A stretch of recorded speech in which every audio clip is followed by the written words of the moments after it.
नमस्कार दोस्तों, मैं एडवोकेट दीपशिका लीगल अवेयरनेस के एक और वीडियो में आपका स्वागत करती हूं। आज मैं बात करूंगी, अगर आपने किसी भी तरह का लोन लिया है और लोन आपने सैलरी स्लिप पर लिया हुआ है, लोन लेते टाइम अगर आपने सैलरी स्लिप दिया हुआ है या फिर लोन और सैलरी अकाउंट आपके सेम बैंक में हो या फिर लोन की ईएमआई आपके सैलरी अकाउंट से कटती हो, तो ये वीडियो आपके लिए बहुत ही खास होने वाला है, क्योंकि आज मैं आपको बताऊंगी कि कैसे बैंक और एनबीएफसी कंपनी लोन की ईएमआई डिफॉल्ट होने पर आपका अकाउंट जो है वो होल्ड पे या फिर लीन पे डाल देता है। क्या ऐसा प्रोसेस यूज करता है, क्या प्रक्रिया यूज करता है जिसके तहत वो आपके सैलरी अकाउंट को या फिर आपके अकाउंट को आपको लीन पे डाल देगा या फिर होल्ड पे डाल देगा। और ये भी बताऊंगी कि आप किस तरह से इस चीज से बचाव कर सकते हैं। जानने के लिए वीडियो को अंत तक जरूर देखें, और अगर मेरे द्वारा दी गई जानकारी आपको अच्छी लगे तो वीडियो को लाइक करना ना भूलें, और अगर चैनल पे नए हैं तो चैनल को सब्सक्राइब जरूर करें, ताकि जो भी लोन से जुड़े हुए अपडेट्स आते रहते हैं उसकी वीडियो आप तक पहुंचती रहे। तो चलिए स्टार्ट करते हैं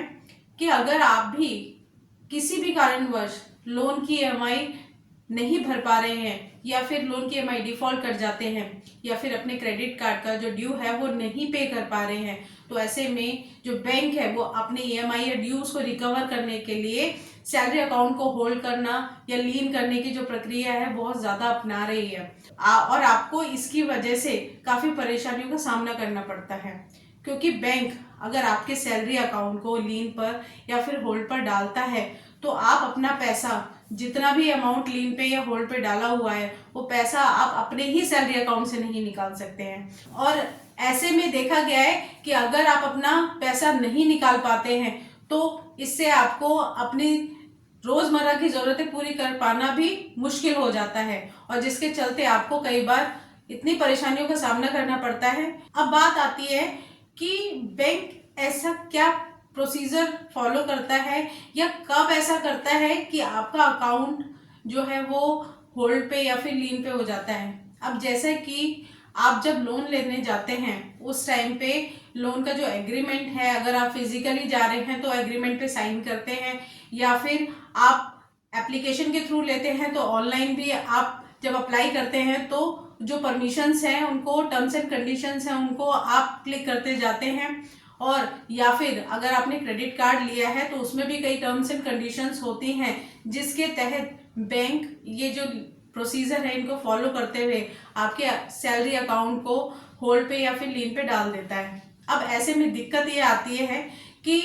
क्या आपको इसका पता चल सकता है कि अगर अकाउंट होल्ड पे हो गया है या लीन पे हो गया है तो उससे निकलने का क्या तरीका है, किस तरीके से हम अपने लीन अकाउंट को या फिर होल्ड अकाउंट को अनहोल्ड कर सकते हैं। तो मैं सब कुछ बताऊंगी, तो उसके लिए वीडियो के अंत तक जरूर बने रहें। तो जैसे कि आपने एग्रीमेंट पे साइन करते हैं, उसमें कई क्लॉजेज ऐसे होते हैं कि अगर आप कभी भी फ्यूचर में आपकी ईएमआई नहीं भर पाते हैं या आप कोई भी डिस्प्यूट अराइज होता है तो बैंक को ये पावर होती है कि वो आपके अकाउंट को, आपके सैलरी अकाउंट को लीन पे या फिर होल्ड पे डाल दे, और बैंक जो है उस प्रक्रिया को आगे बढ़ाते हुए आपका जो अकाउंट है उसको लीन पे या फिर होल्ड पे डाल देता है। दूसरा आता है कि बैंक आपके पास लीगल नोटिस भेजता है, और वो लीगल नोटिस आपके आर्बिट्रेशन को लेकर के होते हैं, और आपको अच्छे से पता है कि अगर आर्बिट्रेशन का नोटिस आता है तो अगर आर्बिट्रेशन का नोटिस आता है और उसमें जो प्रावधान है कि अगर आर्बिट्रल अवार्ड पास हो जाता है तो उसमें आपकी जो मूवेबल प्रॉपर्टी है वो अटैच की जा सकती है। तो जो आपका सैलरी अकाउंट है या फिर जो भी आपकी मूवेबल प्रॉपर्टीज हैं वो उस आर्बिट्रल अवार्ड में जब अटैच होती हैं तो कहीं ना कहीं आपको मन में भी ये डर आता है कि इस तरह का अवार्ड अगर पास हो जाएगा तो हमारे घर का सामान चला जाएगा, या फिर हमारा जो सैलरी अकाउंट है उसे हम अपना पैसा नहीं निकाल सकते हैं। तो जब आपके पास आर्बिट्रेशन का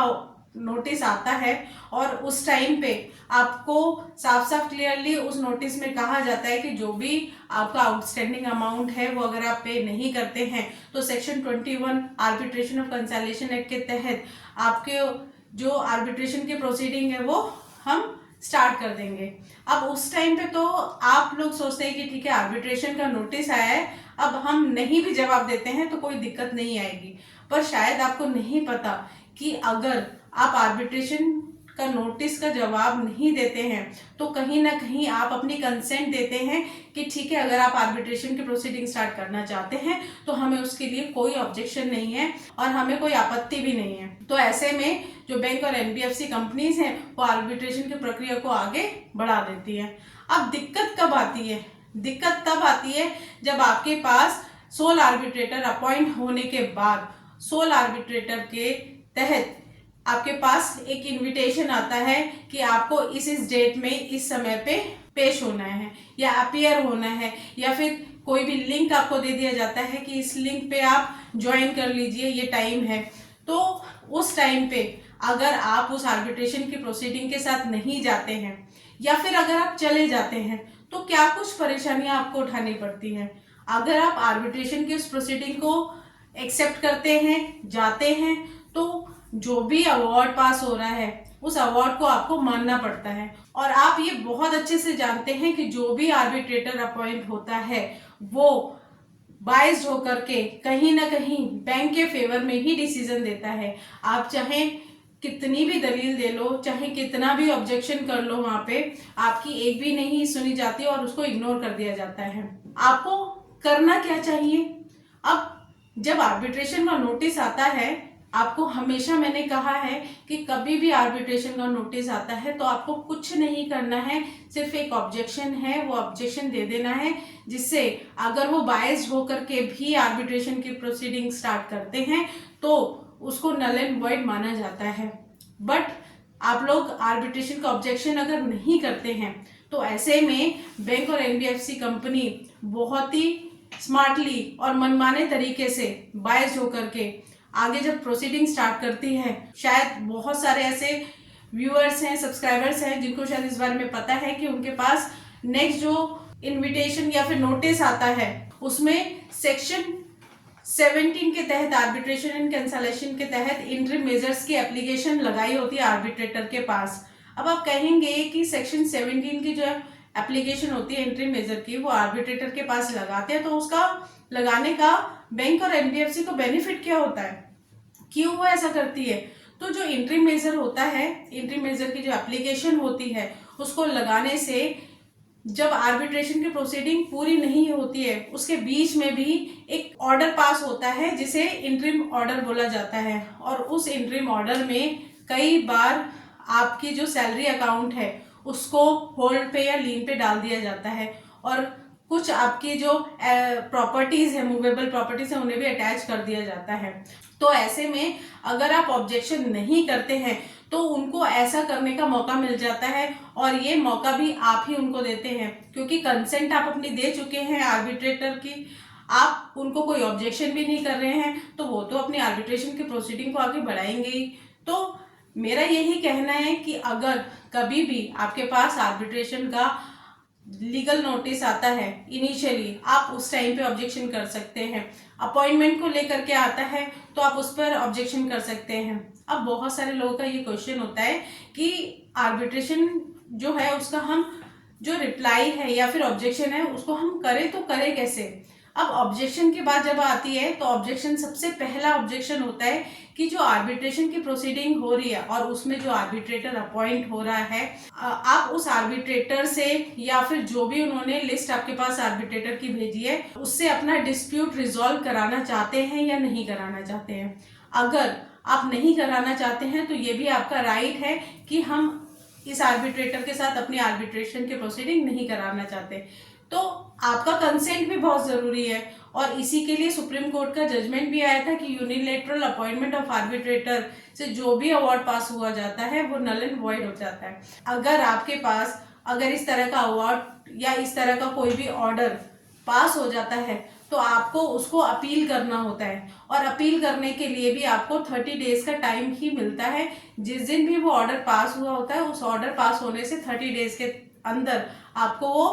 अपील कर देनी होती है। तो अगर आपका इंटरिम ऑर्डर अगर पास हो गया है तो मैंने आपको बताया कि अपील आप करेंगे और अपील आपको कोर्ट में जाकर के एप्लीकेशन लगा के करनी होती है, वो भी आप आर्बिट्रेशन एंड कंसलेशन एक्ट के तहत अपील कर सकते हैं। अब आपको इसके लिए भी अगर आपने ऑब्जेक्शन नहीं किया है तो आपको ऑब्जेक्शन करना बहुत ज़रूरी है, तो हमेशा इसलिए आप ऑब्जेक्शन ज़रूर कर दें। अगर आपको नहीं पता कि ऑब्जेक्शन कैसे करते हैं तो उसके लिए भी मैंने वीडियो बनाई हुई है कि ऑब्जेक्शन अगर करना है तो किन ग्राउंड्स पे आप ऑब्जेक्शन कर सकते हैं। ऑब्जेक्शन करने के लिए आपके पास आपके एग्रीमेंट में भी बहुत क्लॉजेज होते हैं, ग्राउंड्स आपको वहीं से मिलते हैं। बहुत लोगों का ये कहना है कि एक फॉर्मेट हमें मिल जाए कि जिसके तहत हम ऑब्जेक्शन है जो है फाइल कर सकते हैं। तो ऑब्जेक्शन का जो फॉर्मेट होता है वो सिंपल सा फॉर्मेट है। अगर आप फॉर्मेट की बात करते हैं जिसे हम बोलते हैं बेसिक फॉर्मेट, क्योंकि जो ऑब्जेक्शन है वो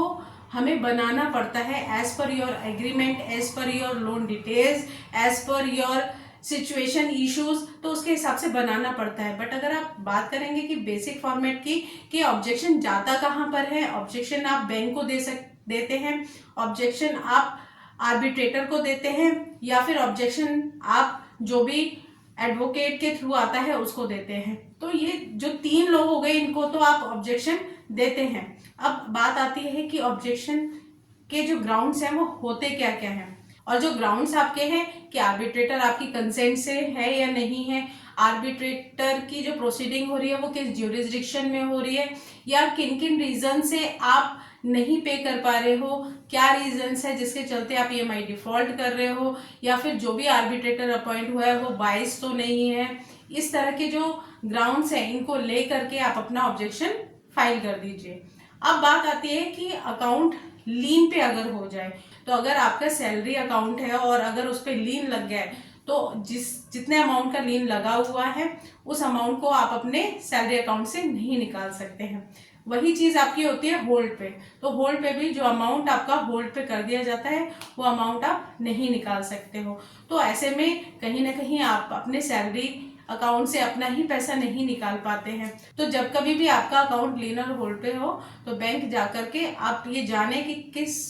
कारण से आपका लीन और होल्ड लगा हुआ है, और उसको हटाने के लिए आप उनसे पूछें कि ये लीन और होल्ड हटेगा कैसे। तो वो प्रोसीजर फॉलो करके जो जो डॉक्यूमेंट्स जमा करने हैं, जो जो